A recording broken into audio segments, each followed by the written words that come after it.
ano yun, tambayan sa side na yun para mga coffee shops. Ayan. At heto na naman ang ating panibagong vlog dito sa napakagandang lugar ng Abha Region.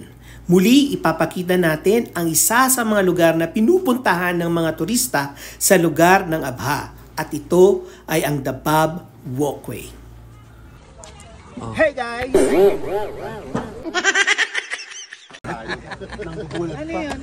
This is our next destination.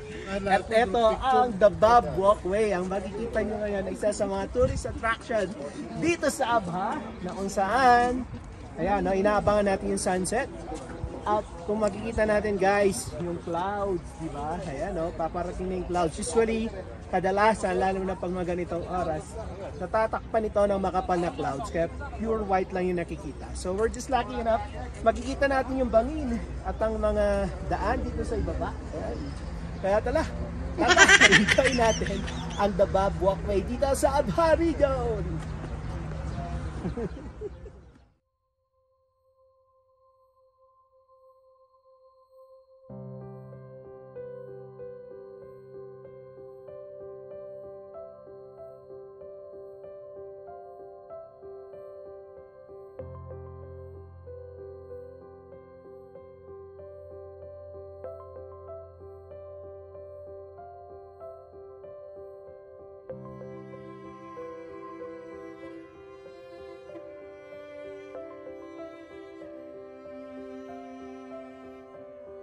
Yan yung napakagandang background, bangin.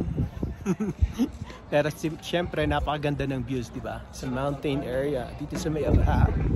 At ito ay matatagpuan sa Dabab Walkway. Pwede nyo i-google yan guys, or I can share the map location sa ating comment section. At ngayon, ang dami ng mga changes. From the last time I visited this place, ibang-iba na siya. Siyempre may mga improvements. Ayan, may mga stall, pwede kayong bumili.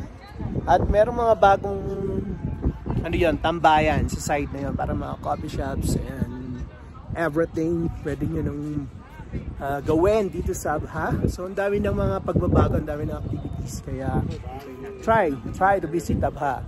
At isa sa mga tourist attraction dito ay ang Dabab Walkway. Kaya tara, pasyalan pa natin ang Dabab Walkway guys.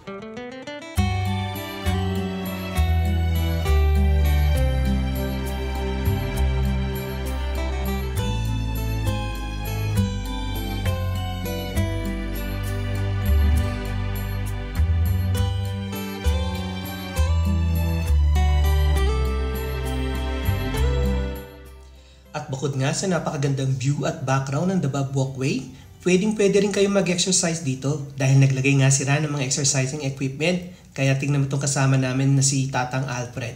Pinili rin mag-exercise, baka daw lumiit yung tiyan niya. Kidding aside, napakaganda talaga ng lugar na ito. At meron din kayong makikitang mga iba-iba pang tanawin. Tulad nito, meron silang cat castle na kung saan makikita nyo yung mga pusang gala. Mga pusa ay nandyan lamang at pwede nyo pagmasdan. At nagiging isa rin siyang attraction sa mga pumapasyal dito. Napakaraming ng iba't ibang klaseng pusang nakita namin dito. Nagulat kami, meron ding mga bibi palang kasama sila. O, diba? Bonding ang pusa at bibi.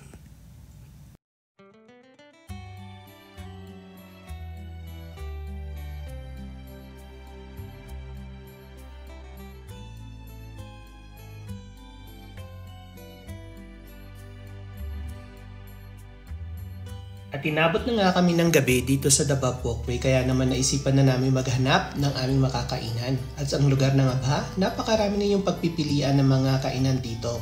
Merong mga paboriting yung kabsa, merong medyo mamahalin na restaurant, meron ding mga swak sa budget na pwede mong makainan.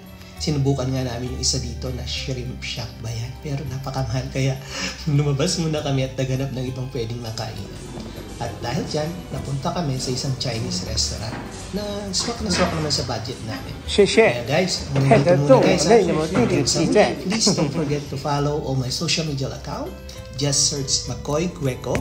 Please do follow, like all my videos, subscribe to my YouTube channel, and of course, I do also have my Instagram and TikTok account.